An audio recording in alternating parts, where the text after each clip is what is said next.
Bonjour à tous. Je suis Sophie Julien, connecté depuis la Côte d'Ivoire. Tu ne crois pas tout ton temps à marcher comme on prétend. Tu ne donnes pas tellement d'importance à celui qui prétend que la vie en milieu rural est difficile. Car toi, là où tu vis que des choses faciles. Pour faire tes courses, t'as la très jolie bagnole. Tu te promets aisément comme un petit rossignol. Pendant que moi, tout le matin, je pars pour les rizières. Mais porté au dos, je parcours des kilomètres. Déguisé en haillon, comme si je n'avais rien à mettre. Pour vivre heureux, c'est le travail que je dois admettre. Je dépense toute mon énergie sans aucun remords.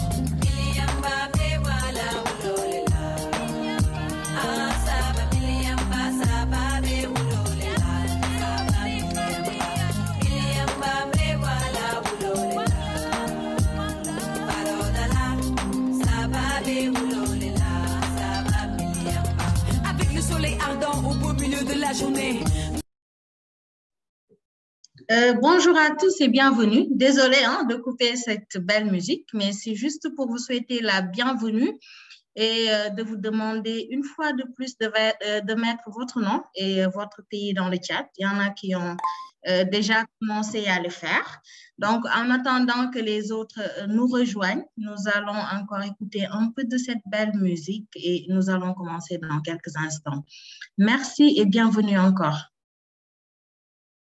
Nous, braves femmes, sommes là dans les champs à tourner. Comme des esclaves dans l'une de ces plantations. Nous nous occupons de nos récoltes avec attention, tout en évitant de pétiner. C'est de l'affection pendant que toi, dans ta chambre bien climatisée, tu fais ta sieste. Ça risque d'être traumatisé pendant que je pense. La chambre étant bien traumatisée. Tes rideaux te protègent contre les rayons du soleil. Donc, bien que dans pas, tu n'as pas de soucis majeurs. Et la vie que je mène, c'est la loi de la nature. Mes pieds abîmés malgré les sandales que je porte. Que je m'en débarrasse dès que j'arrive devant ma porte. Un petit bonnet garni, voilà tout ce que l'on m'apporte. Le fruit de mon travail, c'est ce que moi je le rapporte.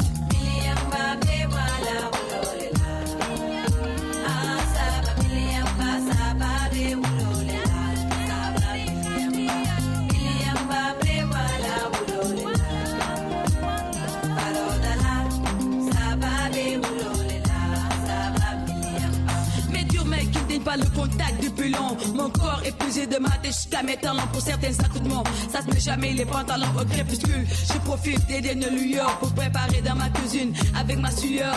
Mes larmes qui coulent tout en offensant ma pudeur. Torse nu je travaille même si c'est un peu sauvage.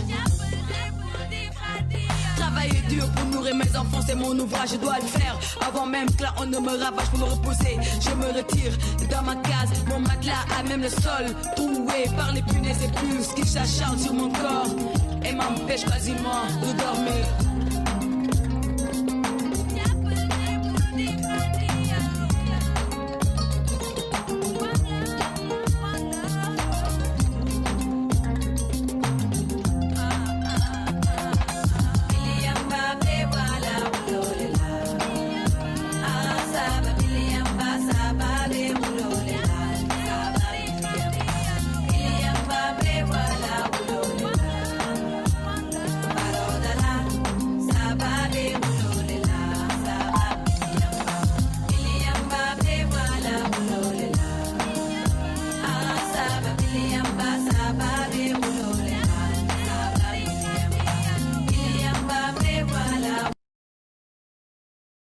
Merci beaucoup, Sophie. Merci à tous. Bonjour et bienvenue à cette deuxième session des formations en gestion des connaissances qui va porter aujourd'hui sur la création de connaissances. Donc, nous allons débuter. Les autres nous rejoindront après.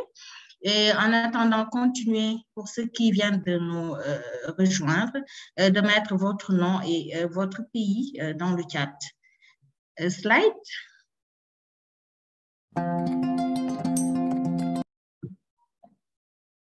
Ah, décidément, Sophie adore la musique. D'accord. Alors, nous allons commencer par refaire une brève présentation du projet Knowledge Success. Donc, pour ceux qui n'étaient pas là et pour ceux qui ne connaissent pas déjà le projet, Donc, Knowledge Success, renforcement de l'utilisation de la capacité, de la collaboration, de l'échange, de la synthèse et du partage est un projet mondial de 5 ans. Donc, nous avons débuté en 2019 et nous allons terminer en 2024. Il est financé par le Bureau de la population et de la santé reproductive de l'USAID. Donc, ce projet est dirigé par le Johns Hopkins Center for Communication Programs en partenariat avec Amref Health Africa, Boussara Center for Behavioral Economics et FHI 360 pour soutenir l'apprentissage et créer des opportunités de collaboration et d'échange de connaissances au sein de la communauté de la PF et de la santé reproductive. Alors, qu'est-ce que nous faisons? Nous utilisons une approche intentionnelle et systématique appelée gestion des connaissances pour aider les programmes et les organisations travaillant dans le domaine du planning familial et de la santé génétique à collecter des connaissances et des informations, à les organiser, à les mettre en relation avec d'autres et à les rendre plus faciles à utiliser. Slide. Alors, on va commencer par un exercice de brise-glace très rapidement pour détendre l'atmosphère avant de commencer notre formation. Donc, comme vous le voyez à l'écran, on a 2 mignons émoticônes et nous allons faire ce jeu-là avec ces émoticônes. Donc, nous allons vous poser des questions et vous aurez juste à modéliser votre réponse par un oui ou par non, suivant comment c'est fait sur ces émoticônes-là. Donc, je vais vous demander d'allumer vos caméras si c'est possible, étant donné que l'objectif, c'est de s'amuser, de bouger le corps et de donner le temps pour apprendre à mieux se connaître personnellement et pratiquement. Donc, les personnes qui ne sont pas également à l'aise pour mettre leur caméra doivent juste proposer une autre option. Donc, vous pouvez juste mettre vos réponses dans le chat parce qu'il se peut que vous ayez vos téléphones portables ou bien que vous ne soyez pas en mesure tout simplement de mettre votre vidéo. Alors, nous allons commencer. Mettez vos vidéos. Je vais poser les questions. Quand c'est oui, vous faites juste ça, comme fait l'émoticône. Et quand c'est non, vous faites juste ça. C'est très amusant, vous allez voir. On peut commencer. Donc, j'ai vu que certains ont déjà allumé leur caméra. Donc, la première question. Alors, vivez-vous dans le même pays que celui où vous êtes né? Vivez-vous dans le même pays que celui où vous êtes né? Donc, modélisez juste votre réponse. Alors, bon, pour moi, c'est ça. Très bien. OK, parfait. Donc, il y en a beaucoup qui vivent présentement dans le pays où ils sont nés. Deuxième question, jouez-vous d'un instrument? Alors, pour moi, c'est non.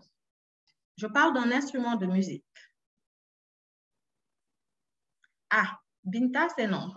J'aimerais bien voir quelqu'un pour qui c'est oui. OK. Ah, Bou, c'est oui. Tu vas nous mettre dans le chat, c'est de quel instrument il s'agit. On aimerait bien savoir. Donc, dites-nous c'est quel instrument pour ceux qui ont dit oui. Faites-vous partie d'une organisation, faites-vous partie de votre organisation depuis plus de 2 ans, c'est-à-dire le projet dans lequel vous travaillez présentement? Alors, pour moi, ce n'est pas plus de 2 ans. Donc, c'est non.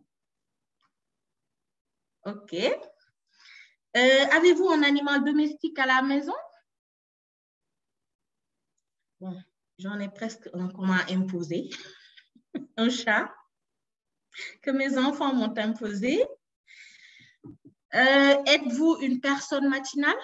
Vous êtes plus fonctionnel le matin ou le soir. Donc, si vous êtes une personne du matin, d'accord. Êtes-vous passé à la télévision ou à la radio une fois dans votre vie? OK. D'accord. Et dernière question, lisez-vous des livres? Et je ne parle pas de livres électroniques, je parle de livres physiques. Il y en a beaucoup maintenant qui se tournent vers les livres électroniques. Ah, pour moi, c'est encore oui. OK, parfait. Merci beaucoup. Donc, je pense qu'on va s'en arrêter là pour ce brise glace. Donc, on va poursuivre pour notre session. Slide, please.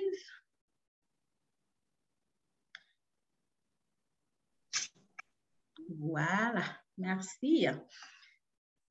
Alors, on va d'abord commencer par se présenter une fois de plus. Donc, aujourd'hui encore, je vais faire cette session avec mon collègue Mohamed Sangaré de Breakthrough Action et moi-même, Aïssa Fitouay de FHI 360 et de Knowledge Success Project. Donc, nous avons également derrière avec nous nos collègues Sophie Weiner de CCP et Nathalie Apkar de CCP. Donc, elles vont nous soutenir dans ces sessions. Vous ne les verrez pas, mais elles sont là avec nous. Slide.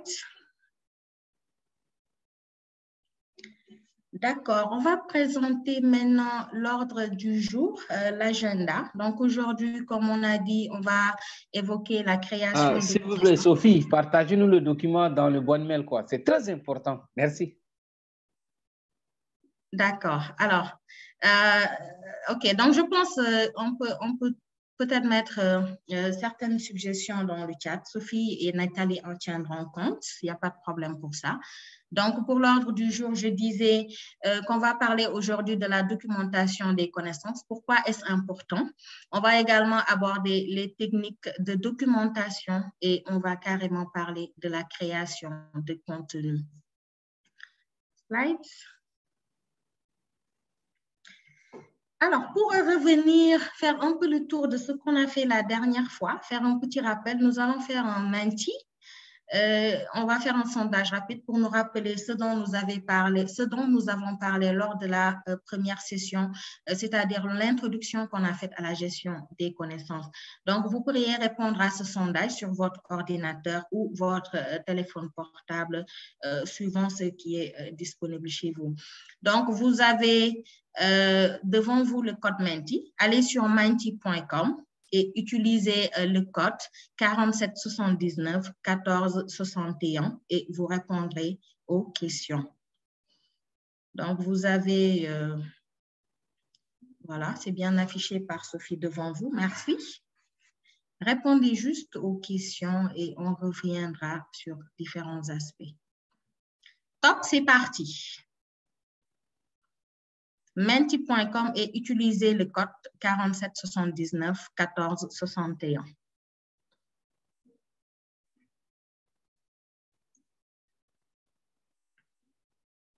C'est bon, vous y êtes? OK, d'accord. Donc, je vois que 80% étaient là et aujourd'hui, on a 20% qui n'étaient pas là lors de la session précédente. D'accord. Donc, on peut passer à la deuxième question pour le Menti toujours.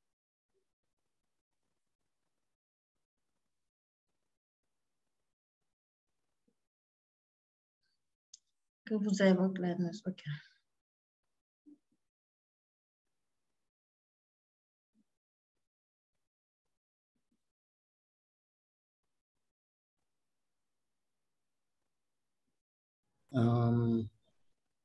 Bon, peut-être que Aïssatou? Oui. Je ne sais pas. J'ai l'impression que la question n'est pas bien apparue parce qu'apparemment, il demande des mots à entrer ici. Je crois que ça devait être des questions à choix multiples. Oui, alors, c'est vrai que pour cette question, c'était carrément une question. Alors, je pense que ce sera difficile pour eux de renseigner ça sur Menti. Voilà, donc il y en a qui sont déjà en train de saisir des mots. On parle de communication. Voilà, c'est ça. Bon. Donc, d'action coordonnée, de partage de connaissances, de données, d'informations, d'analyse, de partage. Alors, d'accord, information qui revient souvent, évaluation des besoins, partage de connaissances, collecte des informations, communication. D'accord. Alors, merci pour vos différentes réponses. Je pense que Il y en a qui met dans le chat partager le compte rendu et le rapport d'activité. Merci beaucoup. Donc, je pense que vous avez évoqué différents mots qui peuvent entrer dans le cadre de la gestion des connaissances, mais qui ne résument pas pour autant la gestion des connaissances. Donc, pour vous faire un bref rappel, la gestion des connaissances, c'est un processus intentionnel et systématique de collecte et de conservation des connaissances et de connexion des personnes à celles-ci afin qu'elles puissent agir efficacement. Si vous voyez bien, j'insiste sur le mot intentionnel parce que le partage des connaissances au hasard peut ne pas être souvent aussi efficace et vous verrez que cette définition, comme on l'a dit la dernière fois, met l'accent sur le processus actif. Donc, la gestion des connaissances ne consiste pas seulement à mettre des informations et des connaissances dans le monde, mais aussi à s'assurer qu'elles sont présentées dans un format qui résonne avec le public et que les gens ne sont pas seulement au courant, mais qui sont soutenus pour les utiliser. Donc, vous verrez qu'il y a cette collecte, qu'il y a la synthèse, qu'il y a le partage, qu'il y a également le formatage pour une utilisation efficace. Parfait, donc on va passer à la deuxième question. De toute façon, tout à l'heure, vous allez voir une vidéo récapitulative de ce qu'est la gestion des connaissances. OK.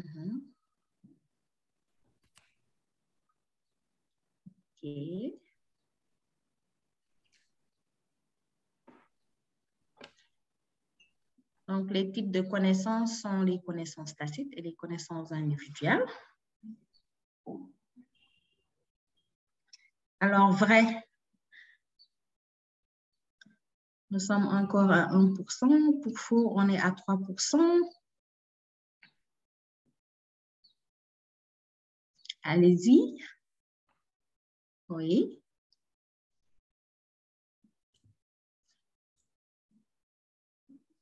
OK.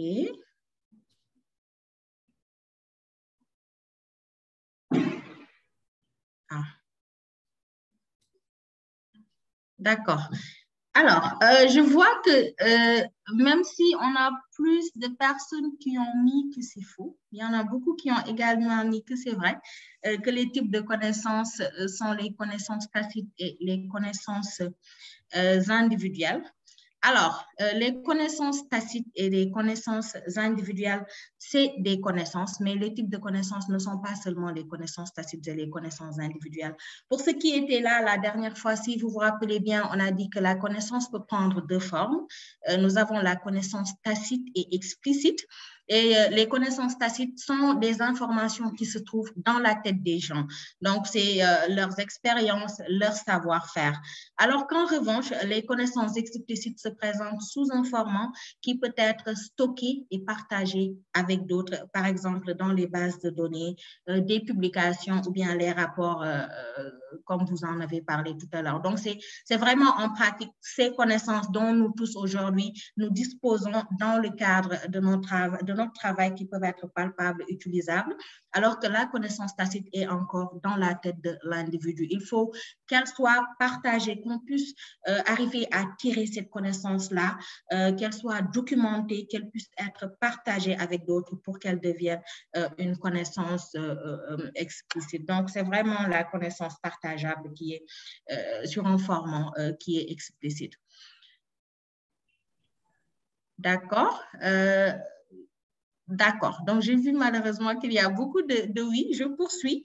Et on a également les connaissances individuelles et les connaissances collectives. Donc, c'est toujours dans la même lancée. Donc, tant que la connaissance est tacite et qu'elle est dans l'esprit de la personne, que la personne garde son expérience, cette connaissance demeure individuelle. La connaissance individuelle peut conduire les gens à être des experts et à donner du pouvoir aux gens, d'autant plus que la connaissance est le pouvoir.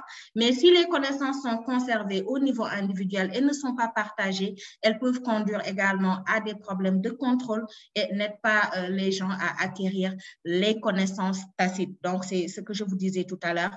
Tant qu'elle est tacite, elle reste individuelle. Donc, pour qu'elle soit collective, collective, il faut que la connaissance soit partagée. C'est pourquoi on a la connaissance individuelle et la connaissance collective. Donc, on a ces types-là. La forme de connaissance tacite et la forme de connaissance explicite. Donc, c'est la connaissance tacite qu'on peut faire passer à explicite et la connaissance individuelle et collective. Donc, la connaissance qu'acquiert la personne, sa propre expérience, son propre savoir-faire qui est collectif quand on la partage sous un format utilisable dans des cadres où vraiment on peut disposer de la connaissance, on peut l'utiliser dans le cadre de ce que nous faisons. Alors, on va passer à la prochaine question. Donc, on dit que les connaissances les plus faciles à capturer sont les connaissances tacites. Vrai ou faux?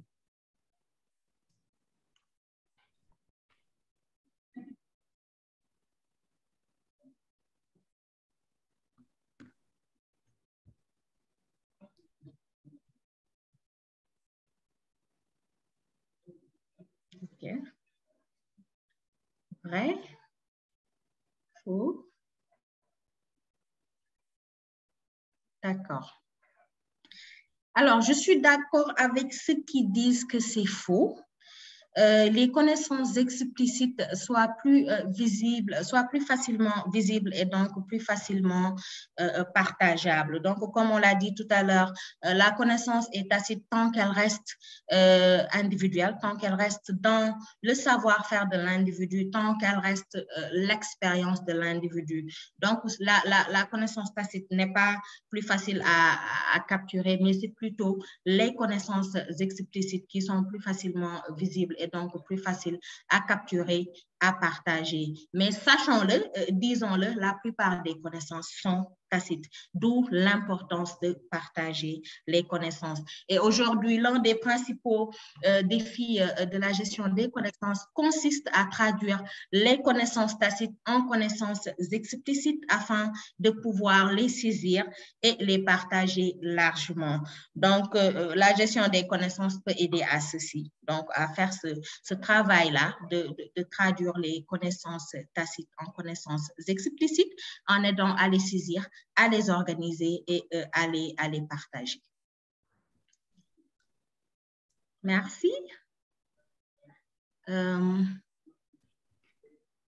OK. Le point de départ d'une feuille de route de la gestion des connaissances est la conception des contenus. Est-ce vrai ou faux?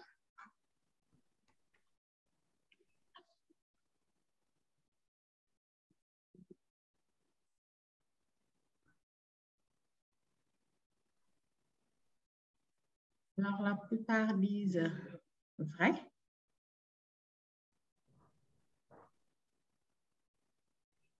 OK.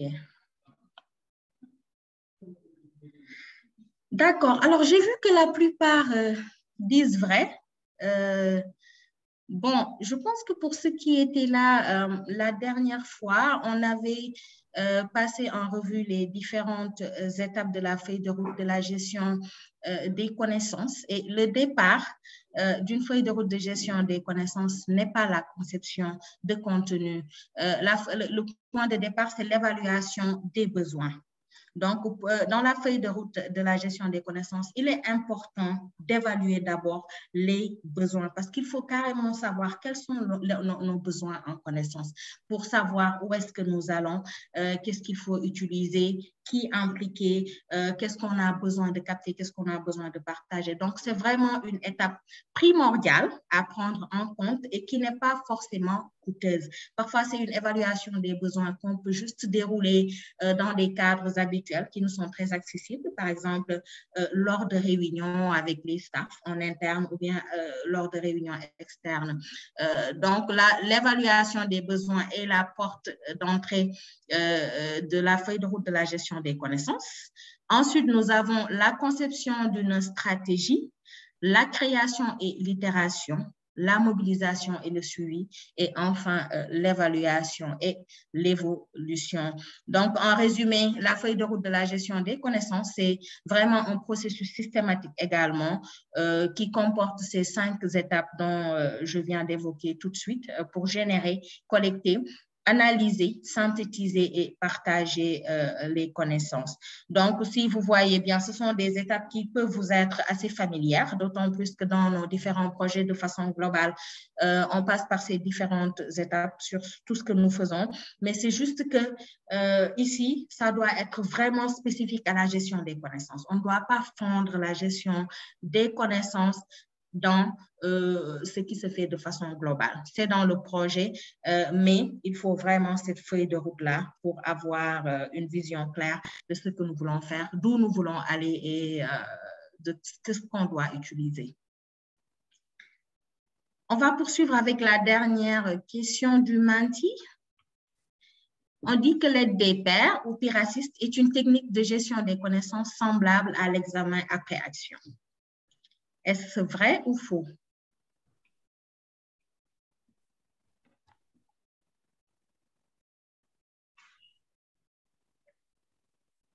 Vrai?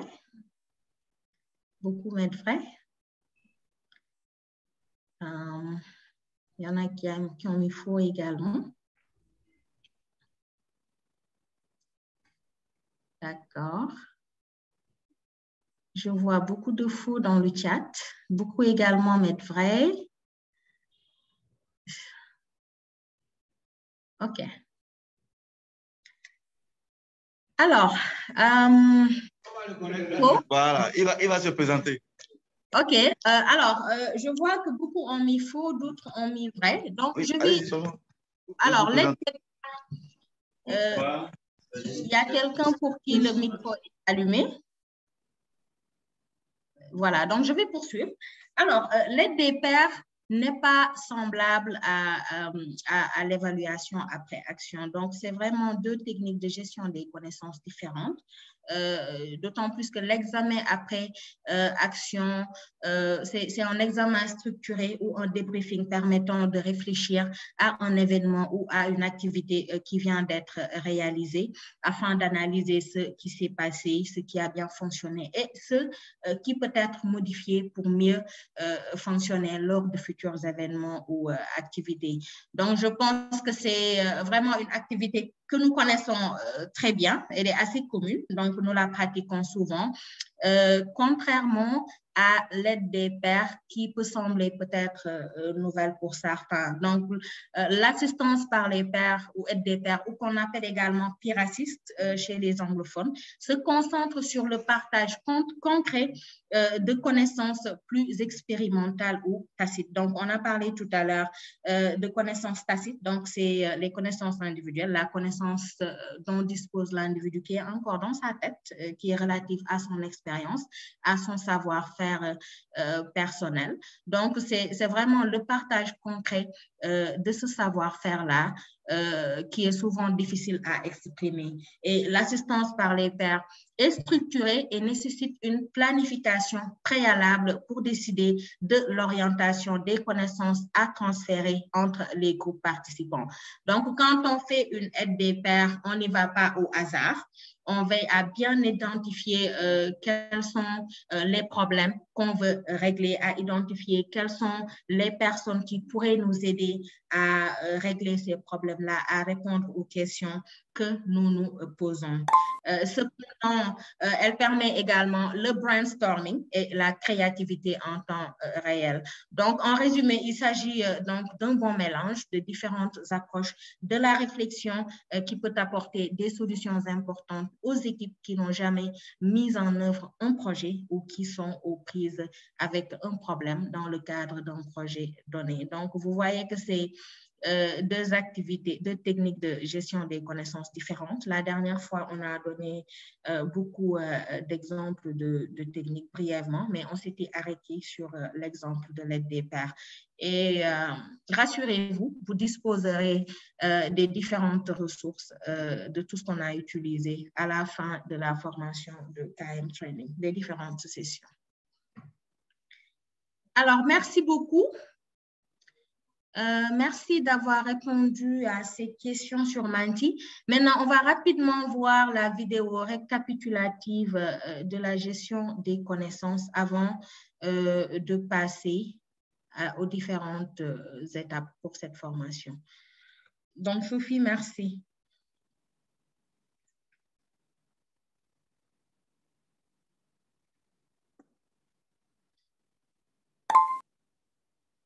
En 2008, Atul Gawande, chirurgien de renom et chercheur en santé publique, a piloté une innovation performante visant à améliorer les soins chirurgicaux dans 8 hôpitaux du monde entier.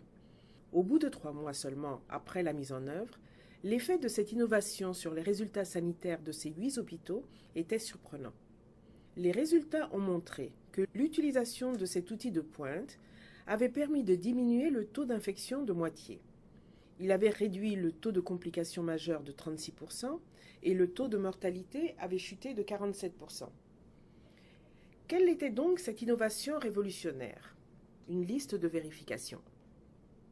Chaque jour apparaissent de nouvelles évolutions dans la recherche, les technologies et les outils qui permettent d'améliorer la santé à l'échelle mondiale. Pourtant, ces évolutions ne modifient pas forcément les résultats sanitaires. Pour pouvoir les mettre en pratique, les professionnels de santé doivent avoir connaissance de ces évolutions. Comment une simple liste de vérification a-t-elle pu diviser par 2 le taux d'infection? Elle a offert au personnel les connaissances dont ils avaient précisément besoin au moment où ils en avaient besoin. En d'autres termes, elle leur a donné la capacité d'agir efficacement dans un contexte effréné et sous pression. C'est un parfait exemple de ce que permet de réaliser la gestion des connaissances. Il existe 2 types de connaissances. Imaginez un iceberg. Les connaissances explicites sont tangibles, visibles et faciles à exprimer. Elles peuvent être partagées dans des présentations ou des documents écrits. Toutefois, ces connaissances explicites ne représentent que la partie émergée de l'iceberg. La plupart des connaissances sont des connaissances implicites, intangibles, invisibles et dépendant de l'expérience personnelle. Comparez cela au fait de faire du vélo. Il est fort probable que vous n'ayez pas appris à faire du vélo en lisant des instructions. Vous avez plutôt regardé un ami faire du vélo, reçu des conseils d'un parent, et finalement vous avez essayé par vous-même. Aujourd'hui, faire du vélo est naturel pour vous, mais il est difficile d'exprimer clairement cette connaissance. Les connaissances implicites sont la partie submergée de l'iceberg, celles qui se trouvent sous l'eau. Elles comprennent les compétences, les idées et les intuitions, et se partagent généralement par le biais de discussions, de récits ou d'observations. Les connaissances nous donnent la capacité de transformer les éléments théoriques en action. La gestion des connaissances comporte 3 composantes essentielles: les personnes, les processus et les plateformes. Une des méthodes sont les communautés de pratique en ligne, ou l'utilisation des technologies d'information et de communication pour connecter les personnes qui partagent les mêmes objectifs. Dans les communautés de pratique, les personnes participent dans la gestion des connaissances en échangeant des idées, en racontant leur histoire ou en partageant leurs meilleures pratiques. Pour faciliter ces échanges, ils utilisent des processus, des webinaires par exemple, pour garantir la capture et le partage systématique des connaissances essentielles au bon moment. Des référentiels d'information électronique, comme les boîtes à outils en ligne, les bases de données factuelles et les sites de partage de photos, sont des exemples de plateformes de gestion des connaissances. D'autres plateformes incluent des applications pour smartphone, des sites intranet et des logiciels de visualisation des données. Hormis les communautés de pratique, d'autres méthodes de gestion des connaissances comprennent des analyses après action, des récits et des foires d'échange, ou des événements au cours duquel les participants apprennent des succès et difficultés de mise en œuvre de chacun. En facilitant l'échange entre professionnels de la santé de preuves, d'expertise et d'expérience, la gestion des connaissances joue un rôle essentiel dans le renforcement des systèmes de santé et dans l'amélioration des résultats sanitaires dans le monde entier. Nous faisons tous de la gestion des connaissances au quotidien, la plupart du temps sans nous en apercevoir. Partager un rapport avec un ou une collègue, poster une question sur un forum en ligne ou rencontrer une autre organisation pour lui donner des conseils. Toutes ces actions font partie de la gestion des connaissances. Pourquoi utiliser la gestion des connaissances dans votre programme de santé? La réponse est simple. Elle peut contribuer à améliorer les compétences du personnel, ce qui permettra de renforcer les systèmes de santé, d'améliorer la qualité des soins et finalement d'améliorer les résultats de santé. La gestion des connaissances peut être aussi simple qu'une liste de vérification entre les mains d'un chirurgien dont les patients sortiront de l'hôpital plus rapidement et en meilleure santé. Les connaissances sont essentielles pour améliorer la santé publique. La gestion des connaissances permet de s'assurer qu'elles sont traduites en action, ce qui va non seulement améliorer les résultats sanitaires, mais surtout sauver des vies.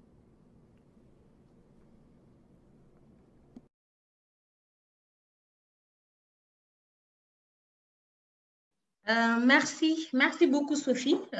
J'espère que cette vidéo vous a été utile. Donc, on avait partagé le lien la dernière fois. Sophie va repartager le lien dans le chat ou bien Nathalie. Alors, on va poursuivre. Slide.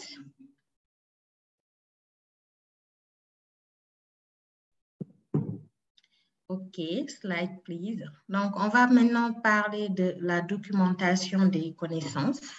Slide. Pourquoi la documentation des connaissances est importante? Donc, la documentation est importante parce qu'elle aide à convertir les connaissances tacites en connaissances explicites. Donc, c'est revoir la différence entre connaissances tacites et explicites dont nous avons parlé tout à l'heure. Et les connaissances tacites sont des informations, comme j'ai dit, qui se trouvent dans la tête des gens, comme leurs expériences et leur savoir. Donc, bien, comme j'ai dit, que les connaissances explicites soient plus facilement visibles et donc plus faciles à partager, la plupart des connaissances sont tacites. Et le modèle de l'iceberg, comme vous avez vu sur la vidéo, donc est couramment utilisé dans le domaine de la gestion des connaissances pour utiliser ce concept-là. Donc, la documentation, une fois de plus, est importante parce qu'elle aide à convertir des connaissances tacites en connaissances explicites. Slide, please. On va revenir à cette matrice qu'on a vue également la dernière fois, donc qui montre les outils et techniques de gestion des connaissances qui se situent à la fois sur un continent, collect-connect, et sur un continent push-pull. Certains outils et techniques de gestion des connaissances se concentrent sur la collecte d'informations et les exemples les plus évidents sont peut-être les bases de données et les bibliothèques, tandis que d'autres mettent l'accent sur la mise en relation des personnes avec ces informations, comme les ateliers et les webinaires auxquels nous prenons souvent part.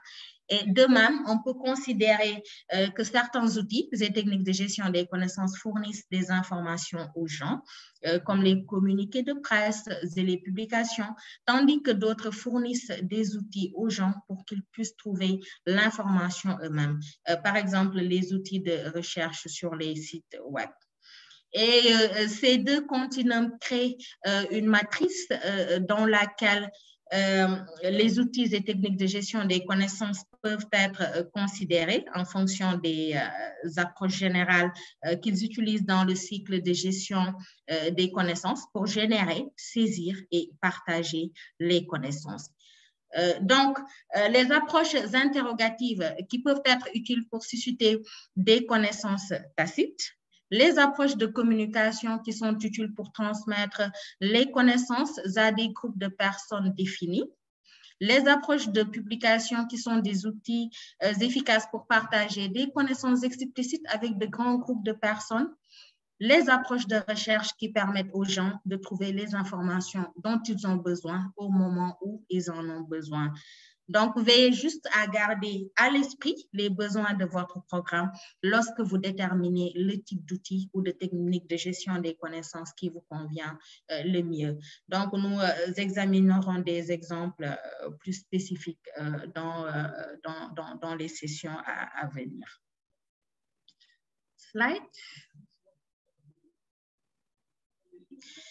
Alors, on va partager avec vous quelques conseils et techniques pour la documentation. Donc, le premier conseil, c'est toujours d'interroger les parties prenantes pertinentes qui peuvent fournir une image complète de ce qui est documenté et de façon dont cela fonctionne. Le deuxième conseil, c'est de toujours trouver un équilibre entre le fait de fournir suffisamment de détails pour que quelqu'un puisse vraiment comprendre le processus, le contexte, mais suffisamment large et sans jargon pour que quelqu'un puisse voir comment cela pourrait fonctionner ou bien se fondre dans son programme.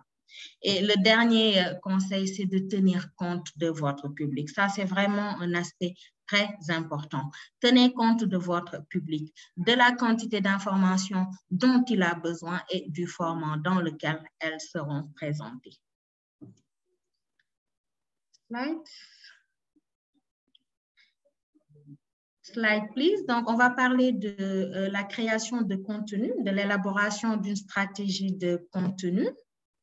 Slide. Alors, qu'est-ce que le contenu? Le contenu implique de parler au cœur tout en consultant l'esprit. Donc, c'est vraiment une information qui a une âme. Quand on fait du contenu, impliquez votre cœur, mais consultez également l'esprit pour pouvoir atteindre votre public, pour pouvoir répondre à ses besoins. Slide. Et quelle est la situation dans son ensemble? La vue d'ensemble, c'est vraiment qui va lire votre contenu, quel problème allez-vous résoudre pour votre public, quel format allez-vous privilégier, sur quel canal allez-vous publier. Ça, c'est vraiment la vue d'ensemble pour la création de contenu. Donc, c'est ce que vous avez à l'écran. Gardez bien ça à l'esprit. C'est vraiment les 4 aspects dont vous avez besoin. Qui va lire votre contenu? Quel problème allez-vous résoudre pour votre public? Quel format allez-vous privilégier et sur quel canal allez-vous publier? Slide. Alors, commencez par votre public cible. En quoi faisant? C'est de comprendre votre cible. De quoi s'occupe-t-il? La consommation du contenu. Où sont-ils susceptibles de se trouver lorsqu'ils lisent le contenu? Donc, c'est vraiment de tenir compte de la situation de votre cible, de quoi vraiment il s'occupe et d'où est-ce qu'il peut se trouver lorsqu'il devra lire ce contenu que vous avez créé. Slide.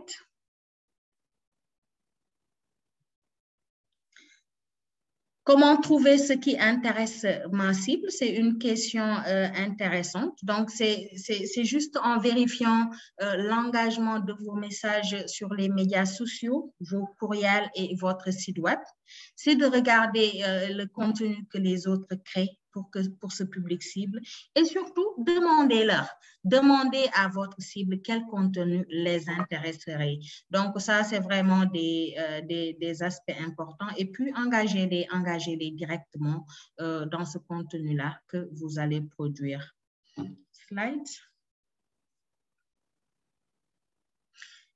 Alors, comme en toute chose, on peut être confronté à certains problèmes et à quel type de problème le contenu répond-il?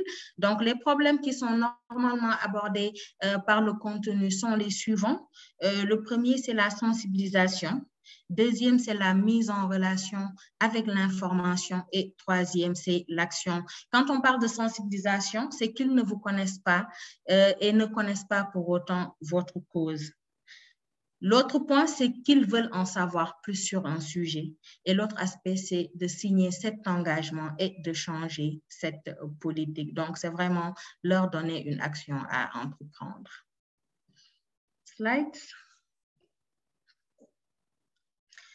Alors, on a parlé tout à l'heure du fait de penser à votre objectif. Alors, la vue d'ensemble consiste à réfléchir à votre objectif, ce que vous voulez que votre public fasse après avoir lu le contenu. Cela nous ramène à l'utilisation et cela permettra d'identifier les formats et les canaux de publication. Et puis, se poser la question, votre contenu s'inscrit-il dans la stratégie globale et comment l'adapter pour répondre à ses besoins? Slide.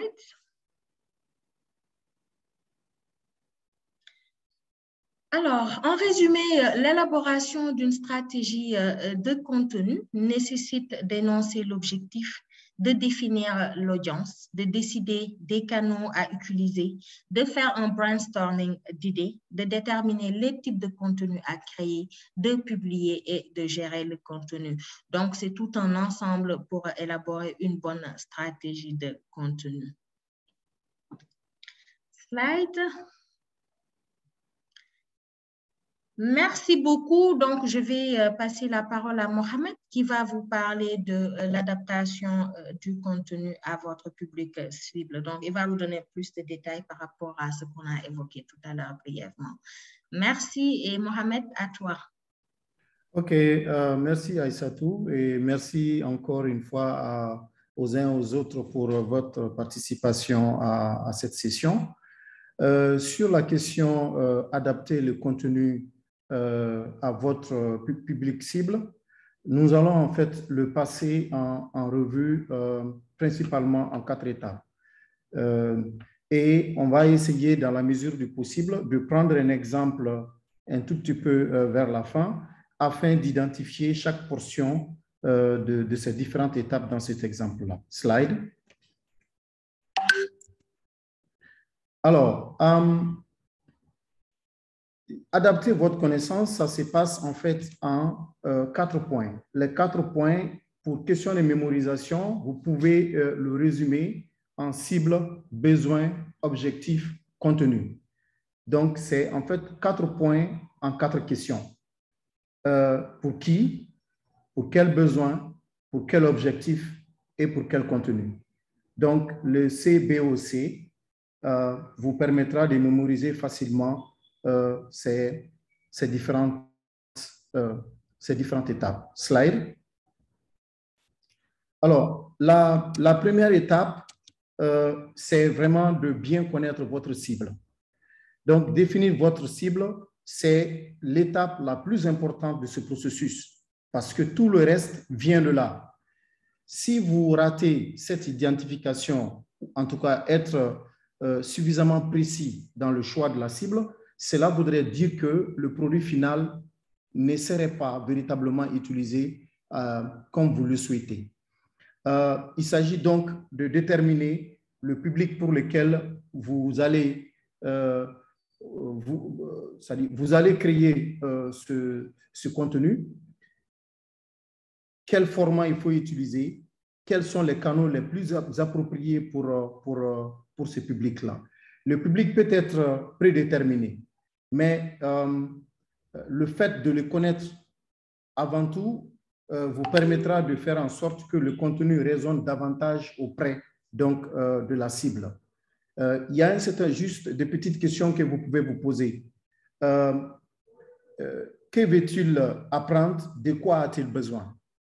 Quels sont les niveaux d'alphabétisation actuels du public, c'est-à-dire le niveau d'alphabétisation générale en matière de santé et également en matière de numérique, ou auprès de qui et comment cherche-t-il actuellement les informations sur un sujet de santé particulier. Vous pouvez définir votre public en fonction de son rôle, qu'il soit un décideur, quelqu'un qui est au niveau stratégique, ou ça peut être des jeunes, des donateurs, ça peut aussi être des gens qui travaillent au niveau opérationnel, comme par exemple les animateurs qu'on envoie dans les villages, ou ça peut être des agents de santé communautaire, mais idéalement, vous souhaitez, c'est de voir comment aller au-delà de cela. 2 questions peuvent vous aider pour créer une image plus complète de la personne pour laquelle vous voulez, on va dire, créer le contenu. Disons que vous décidez que votre cible est composée de décideurs politiques. Alors, imaginez-vous dans la peau de ce responsable politique. De quoi cette personne se préoccupe-t-elle? Qu'est-ce qui est important pour elle? Les réponses que vous donnerez à ces questions vous permettront ou influenceront le message que vous, ou en tout cas le contenu que vous allez mettre au point pour cette personne. L'autre question, c'est ou est-ce que c'est beaucoup plus susceptible, on va dire, de trouver la personne que votre cible? C'est-à-dire, est-ce que votre cible, par exemple, il y a des moments spécifiques auxquels c'est plus aisé de la voir? Ça peut aussi être simplement à quel moment votre cible, quel type de contenu votre cible préfère. Ça peut être des personnes qui plutôt préfèrent écouter des choses. Ça peut être plutôt des personnes qui préfèrent regarder des choses ou qui préfèrent lire simplement, que ce soit au bureau ou à la maison. En tout cas, il est extrêmement important, si vous voulez, de faire ce profilage de votre cible. Il y a un outil qu'on va vous partager dans le lien dans le chat qui vous guidera vers, on va dire, à rapporter les réponses à ces questions importantes. Le modèle utilisé dans cet outil-là peut être utilisé pour évaluer les besoins et la situation du public en ce qui concerne l'accès, l'infrastructure, le type de technologie, voilà, le temps d'utilisation du contenu, les ressources, etc. Donc, finalement, définir votre public, c'est vraiment de savoir pour qui vous voulez le faire, qu'est-ce que vous voulez le faire, quand est-ce que la personne, on va dire, a accès à l'information ou peut avoir accès à l'information, ou la personne, pourquoi, on va dire, ces personnes cherchent ces informations-là, comment ils les cherchent et quel est le niveau d'alphabétisation. Slide. Alors, l'outil suggéré ici vous permet, on va dire, d'avoir une certaine compréhension de votre cible.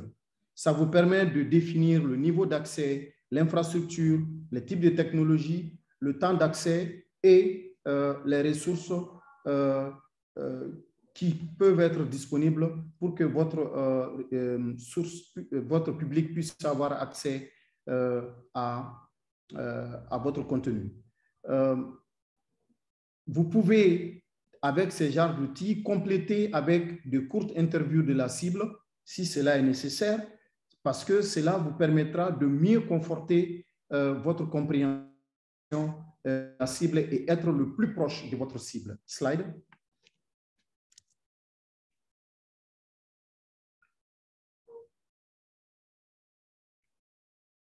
Alors, il est important de comprendre, on va dire, les styles d'apprentissage de votre cible. Alors, aiment-ils écouter les informations? Préfèrent-ils lire? Sont-ils plutôt des apprenants auditifs qui aiment des livres audio ou les présentations? Dans ces cas, vous pouvez essayer de faire genre un podcast ou une vidéo, ou peut-être aiment-ils une combinaison de styles entre, on va dire, différentes choses, ou ça peut juste être un apprenant visuel, comme dans mon cas. J'aime les informations sous forme d'infographie, de vidéos avec beaucoup d'illustrations, parce que ça me permet simplement de mieux approcher un contenu texte à une image. Mais dans le cas où on doit bâtir pour une cible, il s'agit vraiment d'être le plus proche que possible, d'être collé, de mettre en phase ce que vous voulez faire avec, on va dire, ces habitudes de consommation de votre style. Donc, le style d'apprentissage, c'est la lecture, l'écoute, le visuel, ou alors ça peut simplement être une combinaison de styles. Slide. Alors, il est important de garder à l'esprit l'accessibilité, tenir compte des personnes ayant des besoins différents en termes de vue, d'audition, de compréhension ou de considération physique, parce que si nous parlons de niveau d'alphabétisation, ça fait partie aussi de l'accessibilité au contenu que vous allez développer. Et au-delà même des questions opérationnelles, c'est également une question d'éthique, d'équité et également une question de droit d'accès à un contenu ou à une information. Slide. Alors, nous venons de passer de discuter un peu de la cible. Maintenant, pour l'évaluation des besoins, donc le deuxième point, cela est extrêmement important parce qu'une fois que vous avez défini votre cible et que vous avez compris ses méthodes de communication, son style d'apprentissage, vous pouvez commencer à réfléchir aux informations que vous souhaitez partager avec votre cible. La première étape de ce processus consiste à effectuer donc une évaluation des besoins, on va dire, en connaissance. Il y a encore un certain nombre de questions qu'on peut se poser. C'est entre autres, quelles sont les lacunes en matière de connaissances ou que veut apprendre votre cible, votre public, quelles sont les informations qu'il souhaite obtenir. Parfois, une bonne façon de poser cette question est que voudriez-vous faire en mieux? C'est-à-dire, il y a quelque chose qui existe, comment vous voulez aller au-delà? Et bien entendu, quand on se pose ces questions-là, c'est pour franchir des obstacles, parce qu'il y en a. Quels sont les obstacles que la cible peut affronter, peut avoir pour accéder à ce contenu-là, ou qu'est-ce qui empêche votre cible d'obtenir les informations ou les connaissances dont il a besoin. Nous avons parlé tantôt d'accessibilité. Cela fait partie de ce genre d'obstacles aussi à étudier en termes d'handicap, par exemple, que votre cible peut avoir. Ici, nous devons penser non seulement au problème d'accès, mais aussi au problème d'utilisation des connaissances. Les gens obtiennent-ils l'information, mais ne la partagent pas ou ne l'utilisent pas? Vous devez peut-être aussi creuser un peu plus pour vous assurer que vous leur fournissez réellement les informations dont ils ont besoin. Et enfin, pensez aux opportunités. Quelles sources votre public utilise-t-il déjà, dont vous pourriez, on va dire, tirer profit, tirer parti? Existe-t-il des publics intermédiaires qui peuvent vous aider à atteindre vos publics principaux? Les lacunes en matière de connaissances et les besoins d'information guideront l'élaboration des objectifs, qui constituent donc l'étape à venir. Slide. Alors, comme dans la plupart, on va dire, de ce que nous faisons, les objectifs, il faut qu'ils soient smart. C'est ce qui vous permet vraiment d'être efficace, de savoir ce que vous êtes en train de faire et de savoir que ce que je suis en train de faire, je peux ensuite véritablement le mesurer. Donc, ces objectifs peuvent être déterminés par un programme existant, mais il est important de comprendre ce que les objectifs tentent d'atteindre pour créer du contenu. Slide.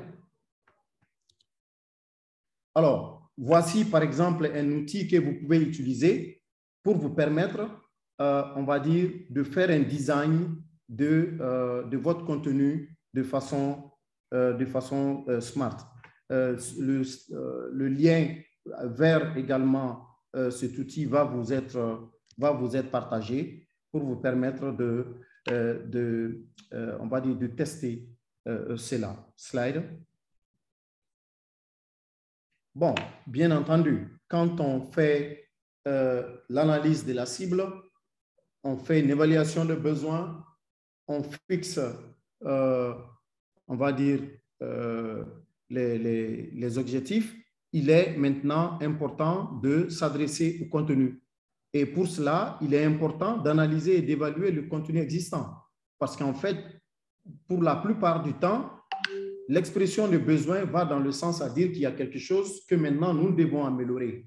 Quelle est notre plus-value pour mettre en place un mécanisme de gestion de connaissances? Donc, est-ce qu'il y a des choses qui existent déjà? Est-ce que ce qui existe, c'est pertinent? Y a-t-il des connaissances dont votre public a besoin et qui n'existent pas encore? Ou si ces connaissances existent, est-ce qu'elles sont elles sont suffisantes pour être partagées ou est-ce qu'on a besoin simplement de les adapter? Slide. Alors là, vous avez un autre outil qui est suggéré ici, donc qui vous permet comme sorte de liste de contrôle de regarder en fonction de ce que vous allez répertorier, de faire ce point du type l'utilisation pour déterminer l'actualité, la pertinence, l'autorité, l'exactitude, l'objectif du contenu existant et c'est-à-dire que cette liste donc vous permettra au final de déterminer s'il faut adapter ou pas un contenu. Slide. Je crois qu'on va arriver à un autre menti, mais vu les contraintes du temps, nous allons omettre cette question et avancer. Et je passe la parole à Aïssatou pour la suite. Merci beaucoup, Mohamed. Alors, comme il a dit, vu les contraintes de temps, on ne pourra pas faire le menti, mais on peut mettre la question dans le chat et après, vous allez y réfléchir. Donc, on va poursuivre avec cette question. Pourquoi il est important de comprendre votre public cible? Et les quelques exemples suivants vont vous expliquer pourquoi il est important de comprendre les styles d'apprentissage de votre cible. Slide. Même contenu public différent. Dans ce premier exemple, nous avons un article de revue à comité de lecture sur la normalisation de la mesure de l'utilisation des contraceptifs chez les femmes non mariées. Ce format est important pour les publics qui souhaitent plonger plus profondément dans l'ensemble des données, de la méthodologie, des chiffres et des résultats de cette étude. Slide.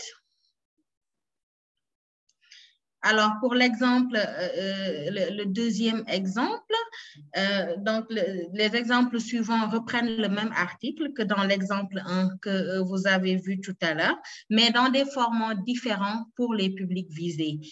Dans les deux premières images, l'article a été formaté pour une lecture rapide à l'intention d'un public qui pourrait avoir du mal à assimiler les informations du premier exemple et qui souhaite simplement lire les informations clés. Donc, cet exemple tient également compte des personnes qui sont en déplacement et qui n'ont pas le temps de lire l'exemple 1. Des enregistrements audio sont également proposés tout au long de cet article pour les apprenants auditifs. Donc, vous voyez qu'il tient compte de plusieurs aspects. Et tous ces exemples nous ramènent au point essentiel de l'adaptation du contenu. Des formats différents conviennent à des publics différents. Et certains publics préfèrent lire des activités évaluées par des pairs, tandis que d'autres préfèrent apprendre au moyen de podcasts ou de vidéos. Ce qu'il faut, c'est juste d'être à l'écoute de votre public. Slide. Maintenant que nous avons discuté de nos publics et des connaissances autour desquelles créer du contenu, nous pouvons commencer à réfléchir à la manière de concevoir notre contenu. Slide, please. Alors, les premières choses dont nous allons parler sont le ton et le style. Lorsque nous parlons de ton, nous faisons référence à l'attitude véhiculée par votre texte, par votre texte. Comment se sent-on ou s'entend-on? Est-il professionnel ou plus amical? Et lorsque nous parlons de style, nous faisons référence aux aspects mécaniques ou techniques de vos écrits. Le style vous aide à obtenir le ton que vous souhaitez. Et le style comprend également des éléments tels que la langue et la grammaire, la longueur des phrases et le style de mots que vous utilisez. Il implique également la part de votre personnalité dans vos écrits, notamment s'agit-il d'un style plus clinique ou d'un point de vue personnel. Et il est important également d'adapter votre ton et votre style au public visé, l'objectif étant de rendre le contenu attrayant et pertinent pour votre public. Plus le contenu est intéressant et pertinent pour le public visé, plus vous êtes crédible. Le ton et le style peuvent également varier en fonction du public visé, comme nous avons dit tantôt. Et un ton amical peut susciter la confiance, tandis qu'un ton professionnel peut donner un sentiment d'autorité. Je vous donne un exemple. Lorsque vous communiquez avec un donateur, vous pouvez vouloir utiliser un ton très professionnel afin de correspondre au ton utilisé par votre donateur. En revanche, lorsque vous communiquez avec un autre public, disons un groupe d'adolescents éducateurs de pairs, vous pouvez vouloir vous adapter à ce public. Et afin de déterminer le son et les styles, le ton et les styles, vous pouvez poser quelques questions avant de commencer à écrire. Et ces quelques questions, vous pouvez par exemple vous demander comment parle votre public, quels sont les termes qu'il connaît, quel est ton objectif avec le contenu que tu veux produire. Et pour Knowledge Success, nous essayons d'être aussi invitants que possible avec notre ton et notre style. J'écris des articles en pensant à un public technique, donc certains d'entre eux contiennent des bribes de jargon ici et là, mais ce que nous entendons des conseillers techniques et des gestionnaires de programmes, c'est qu'il y a beaucoup d'informations et qu'ils doivent être en mesure d'absorber rapidement ce qu'ils lisent et comment cela s'applique à leur projet ou programme. Ainsi, rien de ce que j'écris n'est exceptionnellement formel et des éléments tels que la longueur des phrases et l'utilisation d'un grand nombre de jargons et d'acronymes peuvent parfois donner à votre public l'impression d'être un peu plus éloigné de votre contenu. Il est donc important d'expliciter ou de définir les termes dès le départ. Et il est tout aussi important donc il est tout aussi important de cette façon de donner l'impression, de ne pas donner l'impression à votre public d'être distant. Et s'il comprend facilement ce que vous dites, il peut avoir le sentiment d'être sur un pied d'égalité avec vous et ça c'est important.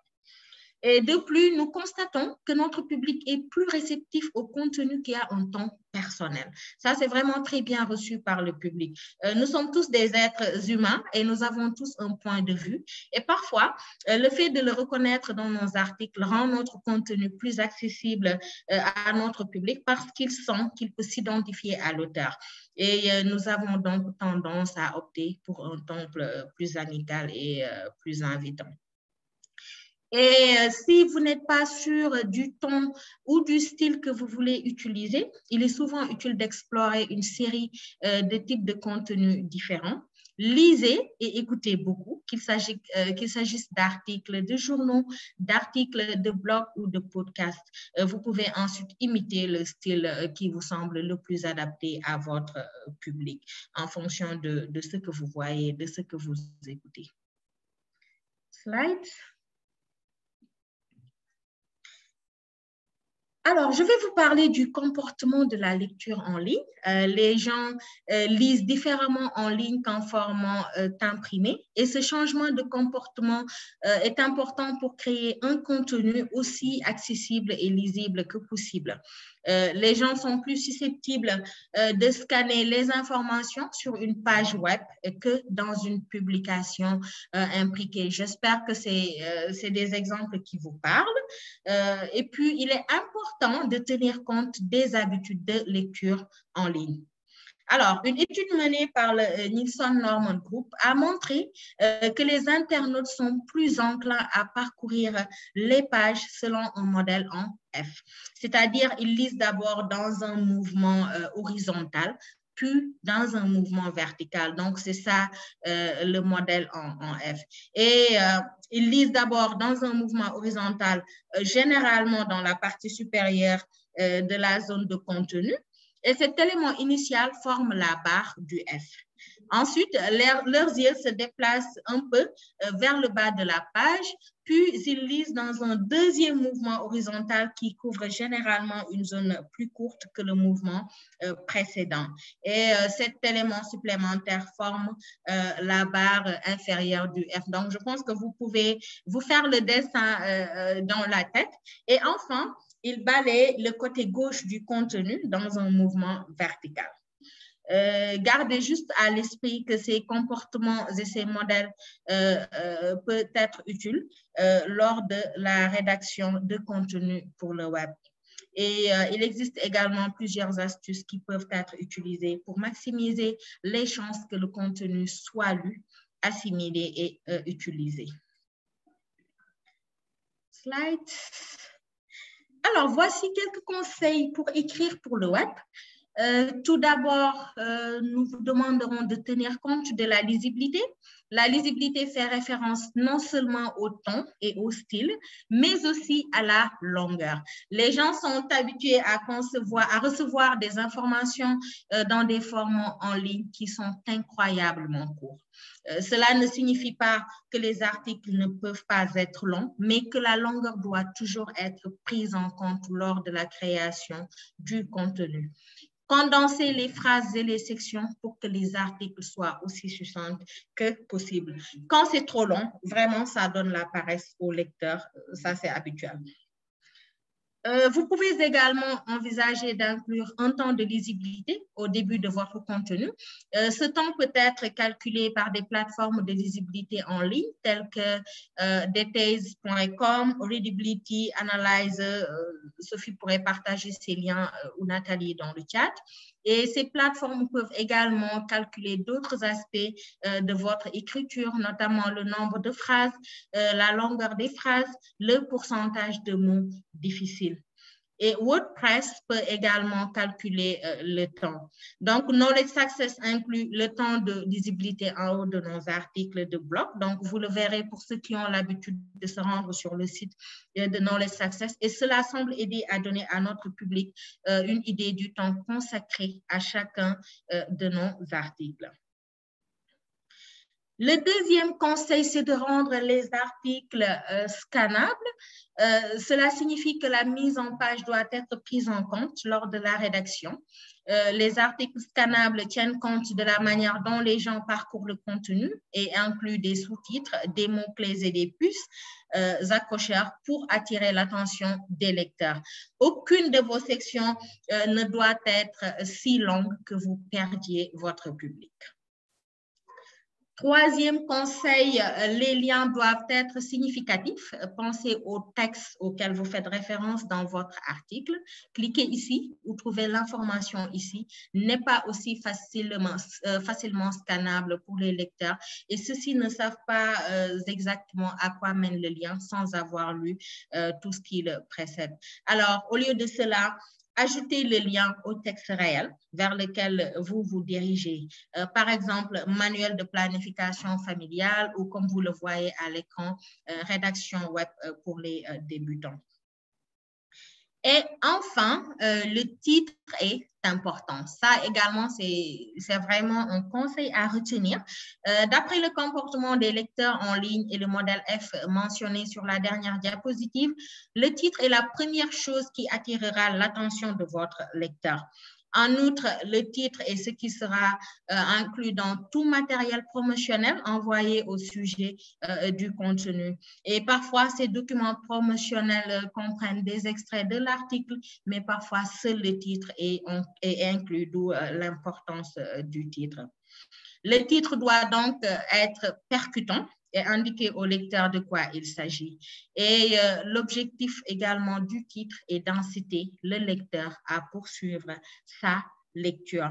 Et je m'en vais partager avec vous quelques exemples de nos titres. Le premier, pourquoi sommes-nous enthousiasmés par le patch à micro-aiguille? Et vous devriez l'être aussi.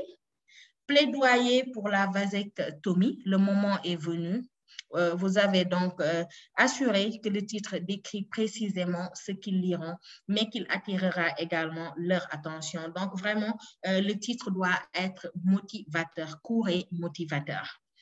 Nous avons un lien sur cette diapositive pour plus d'informations sur la rédaction web de notre collègue Simone Parish, qui est également à CCP dans le projet Knowledge Access. Donc, mes collègues vont partager ce lien dans le chat.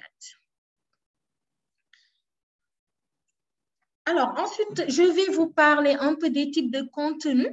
Il existe de nombreux types de contenus et en voici quelques-uns. Le premier, c'est les billets de blog ou le contenu de la newsletter. Et dans le cadre du contenu souvent étiqueté article de blog, vous pouvez également produire du contenu dans différents formats.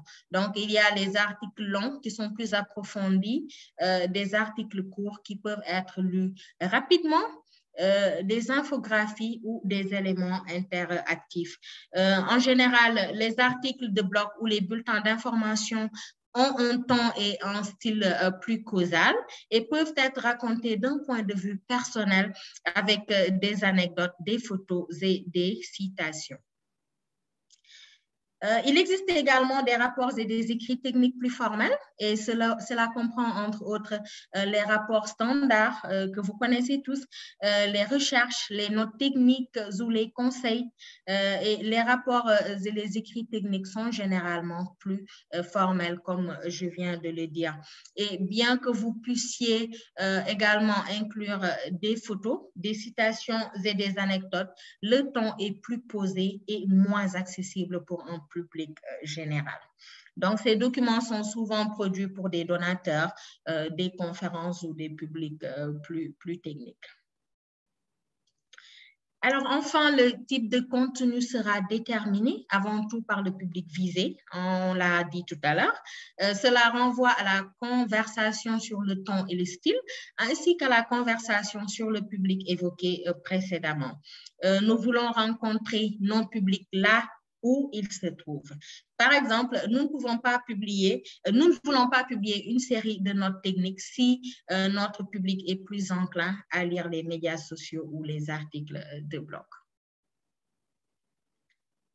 Slides. Alors, une grande partie de la rédaction de contenu consiste souvent à utiliser les données de manière efficace. Cela signifie souvent que les chiffres doivent être compréhensibles pour les non-experts ou ceux qui n'ont que peu ou pas d'expérience en matière de santé reproductive ou de planification familiale. Les données font partie de l'histoire, mais pas seulement. Et voici quelques utilisations des données. Donc, expliquer aux parties prenantes, aux donateurs et au grand public les lignes de base, les lignes intermédiaires ou les résultats des programmes. Expliquer pourquoi un programme ou un problème est important. Pour plaider en faveur d'une augmentation des ressources pour une question donnée. Ou lorsque vous utilisez des données, veuillez vous poser les questions suivantes que je vais vous énumérer tout de suite. La première question, c'est quels sont les points de données et les statistiques qui résonnent le plus auprès de votre public et pouvez-vous décomposer une statistique pour la rendre plus facile à comprendre? Donc, nous avons voulu vous donner également quelques conseils à garder à l'esprit lorsque vous utilisez des données ou que vous les intégrez dans un contenu. Et le premier conseil est le suivant, c'est de toujours tenir compte du format. Donc, le format peut être un graphique, un tableau, des couleurs, des infographies. Le deuxième conseil, c'est d'envisager d'intégrer d'autres aspects de l'histoire, associer les statistiques à des informations qualitatives et ou à des récits d'individus. Et pour quelques exemples de la façon dont nous utilisons les données dans notre contenu, vous pouvez consulter le site web de Knowledge Success. Mes collègues vont également partager le lien donc, dans le chat. Et nous, ce que nous faisons, c'est que nous incluons souvent des infographies, des graphiques, des tableaux ou des histoires pour rendre les données plus faciles à digérer. Donc, vraiment inclure des données qui ne sont pas expliquées adéquatement ou qui ne sont pas dans le contexte peut simplement rendre votre public confus. Donc, veillez vraiment à rendre accessibles ces données au public qui va les utiliser, qui va les lire. Et donc, ajouter un élément humain et rendre les données faciles à assimiler donnera vie aux données et fera en sorte que votre public puisse les utiliser facilement. Slide. Parfait. Alors, je passe la parole à Mohamed pour la suite. Merci beaucoup. OK, Aïssatou, merci. Donc, maintenant, on va dire, nous avons eu à prendre un certain nombre de décisions pour avancer dans notre processus, notamment, on a pris des décisions concernant le ton, le style, les types de contenu, quelles données nous allons utiliser. Maintenant, on est prêt à aller vers, on va dire, la production de contenu. Slide. Alors, pour cette production, on va dire, de contenu, il y a un certain nombre d'éléments importants à tenir en compte. Il y a déjà, on va dire, le fait d'affecter les différentes parties du travail que vous voulez faire à, on va dire, en fonction des membres de votre équipe. Vous pouvez décider vous-même de rédiger le document ou de le confier à d'autres personnes. Mais il est quand même important de déterminer les meilleures personnes possibles qui ont la meilleure expertise, la plus appropriée pour que vous puissiez avoir la fine écriture possible. Il est aussi possible que dans ce besoin d'écrire de façon fine, vous pouvez aussi réaliser des entretiens afin d'avoir le maximum d'informations que vous pourriez par la suite rapporter. Et c'est de cette manière aussi, avec ce type d'entretien, que vous pouvez combler des poches ou des lacunes qui existent dans, on va dire, le besoin de connaissances que vous avez rapportées ou dans les besoins. Également, déterminer un peu les personnes chargées de l'examen du contenu. Ça veut dire que si vous rédigez quelque chose, à un moment donné, ça peut être une bonne chose d'avoir, par exemple, une équipe de réviseurs, des personnes qui vont jeter un coup d'œil sur le contenu et qui ont une expertise nécessaire ou le recul nécessaire pour donner un avis qui peut vraiment faire que le document est plus facile à lire. Ça peut être des collègues, ça peut être des partenaires, ça peut aussi être voilà, un donateur. Un autre point, c'est de faire participer les partenaires et les autres parties prenantes dans ce processus-là. Parce que très souvent, dans nos organisations, nous ne travaillons pas sur le terrain. À la fin, je vais vous donner un exemple rapide.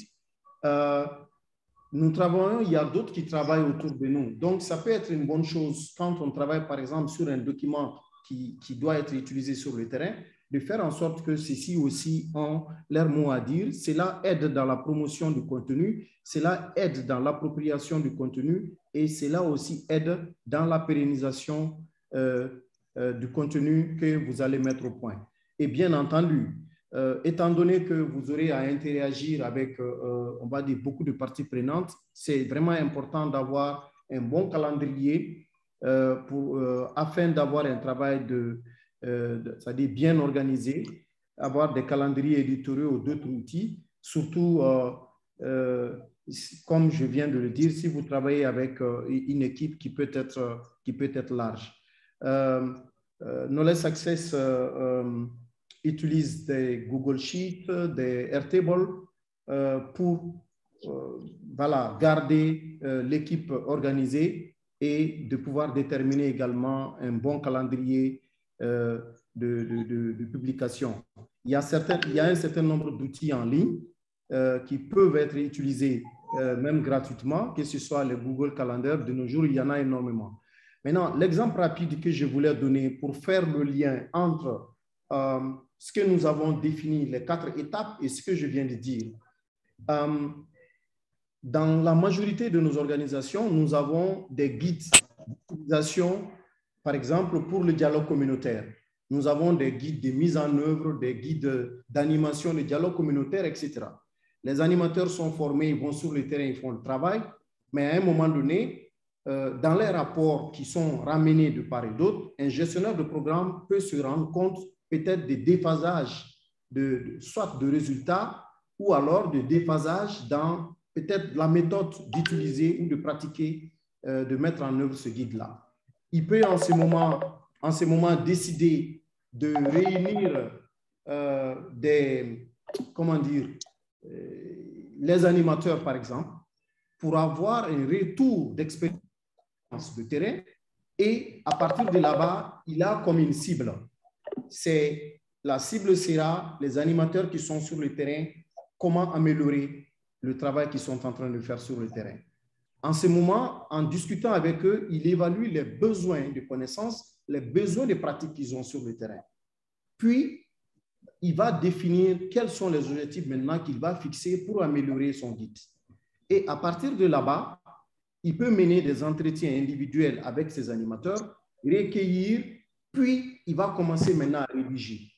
Lui, il peut rédiger lui-même. Quand il rédige, c'est important qu'il soumette ce qu'il a rédigé aux animateurs, puisqu'ils sont les cibles. Cela permettrait à mieux enrichir le contenu, mais il peut également partager ce contenu avec d'autres techniciens, mais aussi avec d'autres partenaires. Cela va permettre à ce que ce contenu puisse être suffisamment utilisé sur le terrain, non seulement par son organisation, mais par d'autres. Alors, l'exemple que je viens de vous donner est un exemple concret que nous avons vécu au Mali et qui, au final, le document de dialogue communautaire qui a été finalement établi a été utilisé comme étant une norme nationale qui a été intégrée dans les outils de santé communautaire. Donc, c'est juste pour que vous puissiez voir l'identification de la cible, l'évaluation de besoins, les objectifs, le contenu et comment on met tout ce bon nombre dans un ensemble pour avoir, on va dire, contenu rapide. Maintenant, slide, nous allons faire une petite pause de 5 minutes. Bon, vu le temps, on va faire une petite pause, on va dire de 2-3 minutes, puis nous allons reprendre cette discussion par des travaux de groupe, des travaux en petits groupes. Merci beaucoup.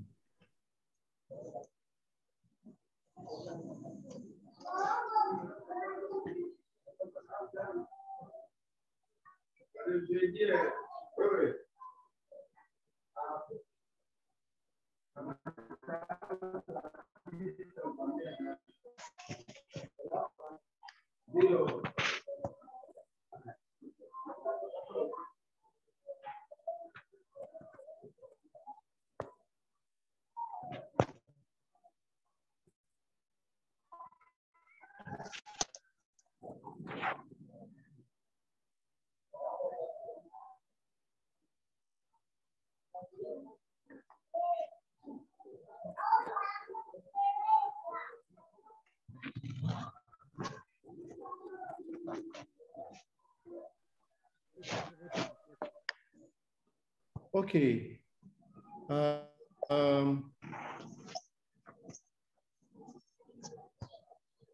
Alors, Sophie, est-ce que nous pouvons avoir Nathalie?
comme on prétend. Tu ne donnes pas tellement d'importance à celui qui prétend que la vie en milieu rural est difficile. Car toi, tu ne vis que des choses faciles. Pour faire tes courses, t'as la 4 jolies bagnoles. Tu te promènes aisément comme un petit rossignol. Pendant que moi, tout le matin, je pars pour les rizières, mais porté au dos, je parcours des kilomètres. Déguisé en haillon, comme si je n'avais rien à mettre. Pour vivre heureux, c'est le travail que je dois admettre. Je dépense toute mon énergie sans aucun remords.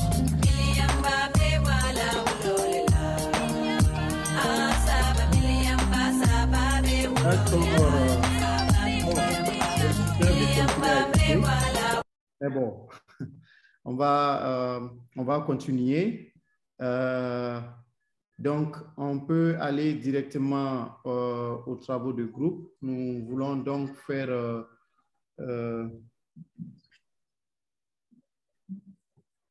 voilà. Alors, maintenant, on va dire, on va passer pour faire un peu de brainstorming. Et oui, Sophie, tu peux faire slide, hein? Voilà. Donc, maintenant, on a vraiment eu à échanger sur un certain nombre d'éléments. Maintenant, on va penser, nous allons commencer à faire un brainstorming. Et donc, comme on le dit en français, remue-ménage, donc, dans le sens, nous voulons réfléchir sur notre cible. Nous aimerions donc réfléchir à un certain nombre de domaines de votre travail qui ont besoin d'être documentés ou à la connaissance tacite qui existe et qui doit être rendu explicite pour que les autres puissent apprendre. Donc, nous vous demanderons de réfléchir en petits groupes, on va dire pour 10-15 minutes maximum, aux informations et connaissances potentielles qui devraient être documentées et à la manière dont elles répondent aux besoins d'une cible donnée. Nous partagerons donc un lien dans la fenêtre du chat et vous demanderons d'ouvrir si vous êtes devant votre ordinateur ou si vous êtes à partir d'un téléphone. Nous pouvons adapter cette activité pour utiliser la fenêtre aussi du chat. Il y aura quelqu'un avec vous dans chaque groupe, vraiment pour vous aider. On va dire en gros, nous aurons 4 groupes pour nous aider à avoir, on va dire, les instructions nécessaires pour faire le brainstorming. Donc, vous serez répartis directement dans des salles et quand ça arrive, le petit pop-up arrive, vous pouvez juste cliquer pour rejoindre et dans 10-15 minutes maximum, nous allons revenir ici, dans cette, on va dire, dans la grande salle pour un peu débriefer sur qu'est-ce qu'on a eu à faire. Peut-être que entre vous rapidement, désignez peut-être une personne et on va essayer de voir si on a le temps, comment est-ce qu'on peut peut-être débriefer juste peut-être 1 ou 2 groupes. Merci. Et donc, Sophie, tu peux donc peut-être ouvrir les salles.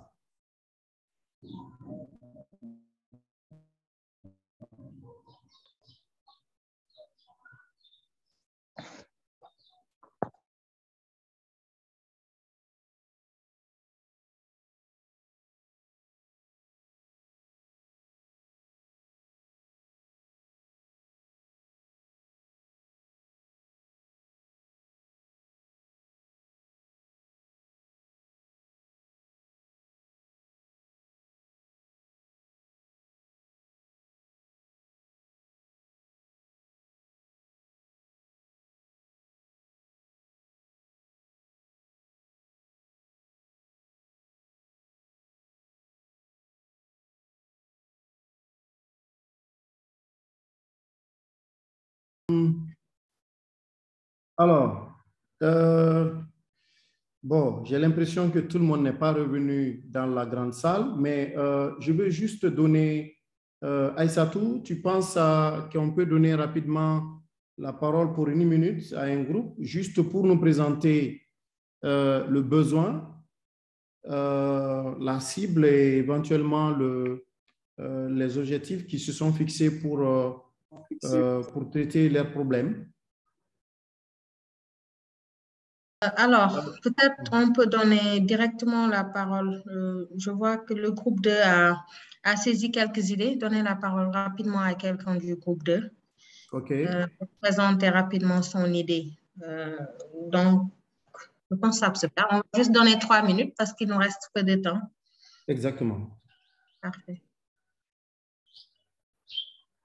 Et c'est qui du groupe 2 qui va parler? Alors, on avait Jean-Jacques Roux, on avait Ibrahima, Dr Karim. Qui veut prendre la parole?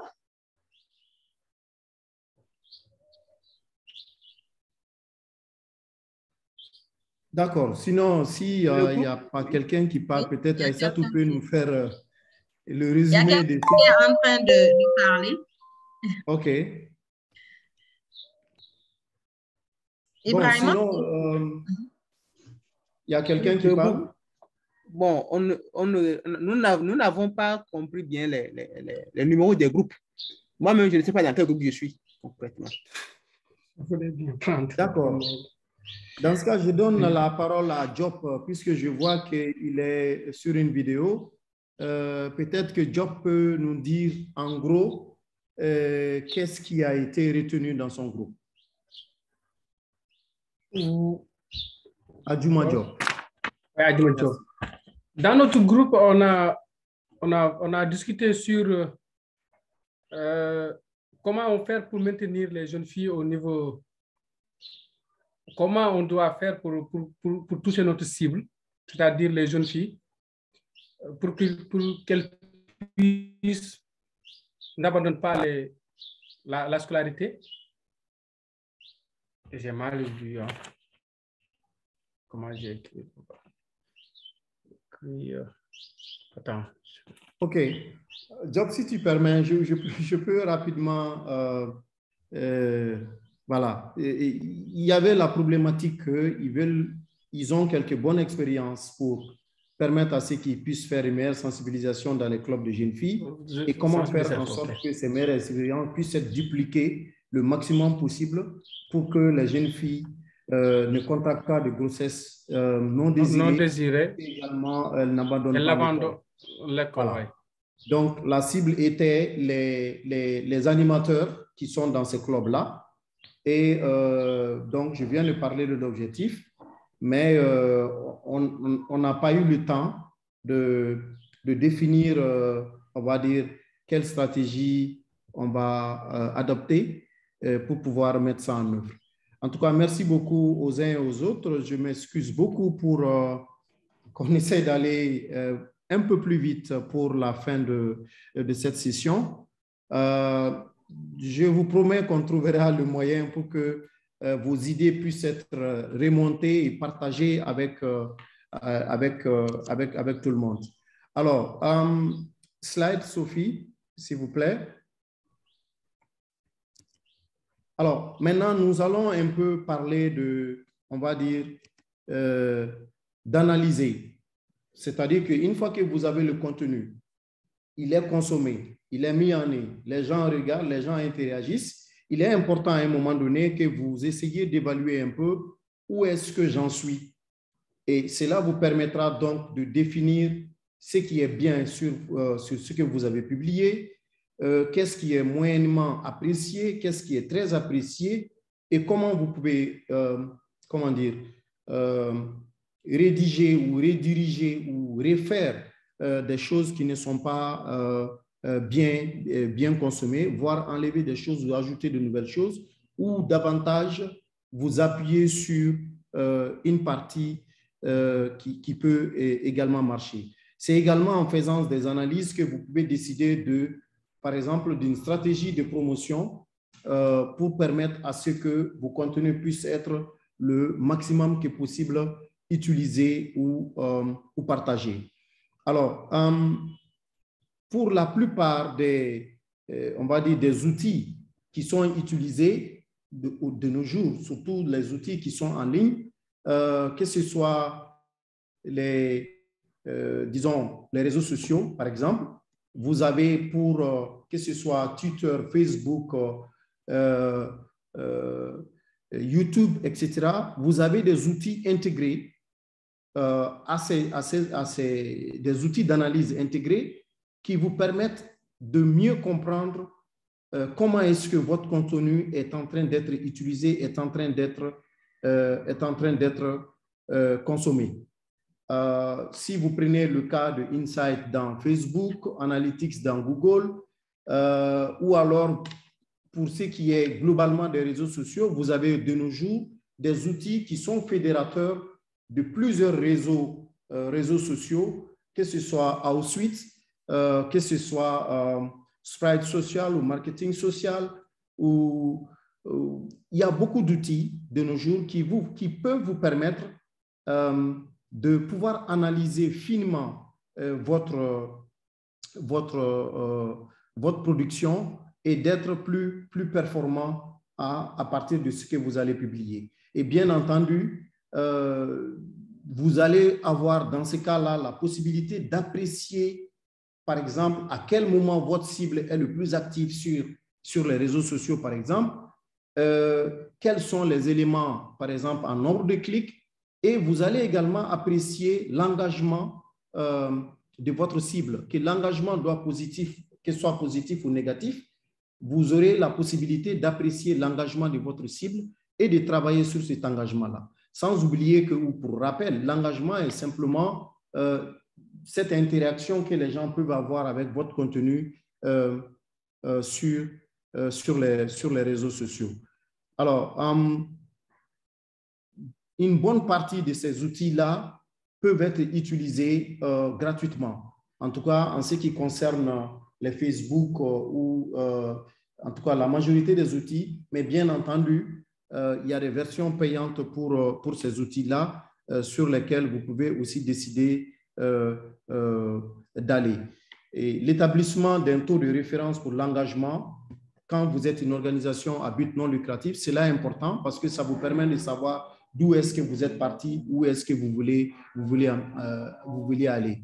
Vous avez d'autres outils comme Messengership,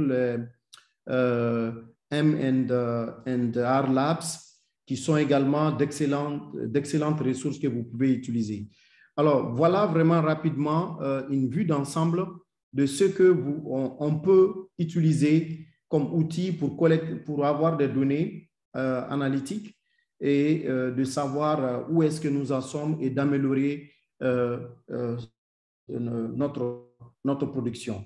Maintenant, on va passer un peu à une petite phase de questions, commentaires. Et là, je vais laisser la parole à Aissatou pour continuer. Merci. Merci beaucoup, Mohamed. Cette fois-ci, je pense que je vais proposer une autre approche, vu qu'il nous reste 4 minutes et qu'on ne va pas pouvoir retenir tout le monde. Donc, c'est pour ça que j'avais mis tout à l'heure dans le chat de poser vos questions et je pourrai répondre au fur et à mesure.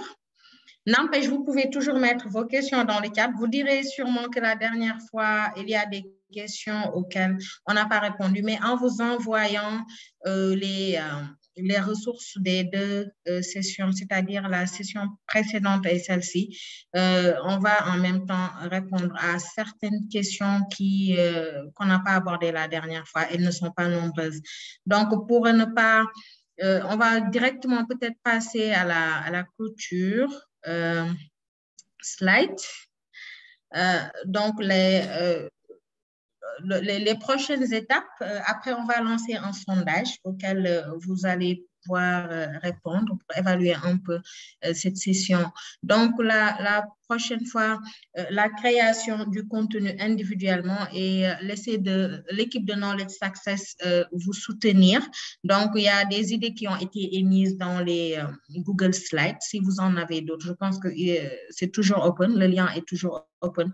Vous pouvez mettre ça si vous n'aviez pas bien compris.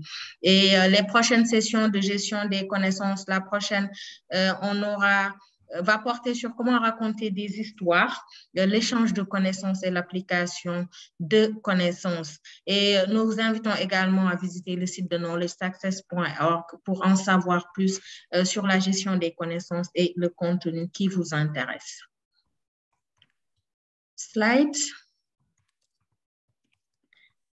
Alors, ça, c'est les ressources dont il est question. Donc, nous allons les partager avec vous. Beaucoup d'entre elles ont été déjà partagées, mais Sophie va également les mettre dans le chat et vous les aurez quand vous recevrez ces différents slides. Oui, il y aura un module sur le storytelling. C'est quand, Ibrahima, c'est lorsqu'on a parlé de comment raconter les histoires. Donc, ce sera sur le storytelling.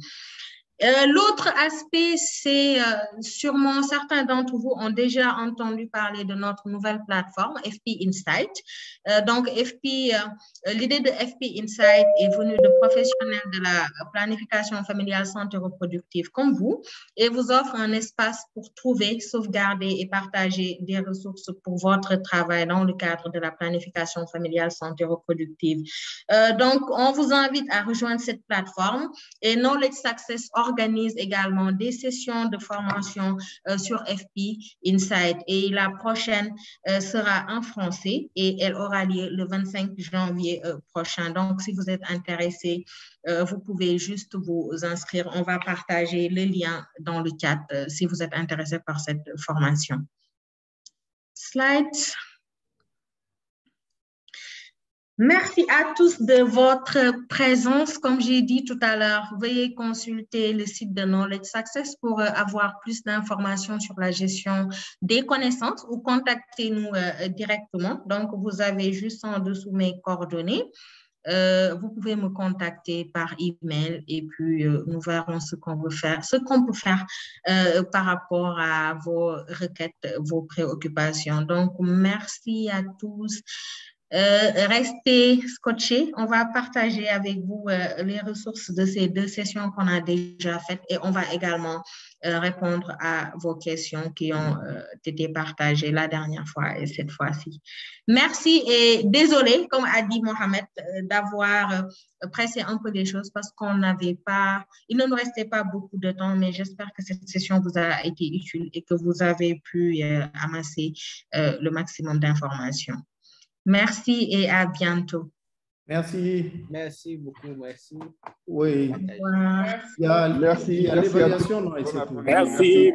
Au revoir. Merci beaucoup. Merci, au revoir. Merci beaucoup, au revoir. Au revoir. Merci.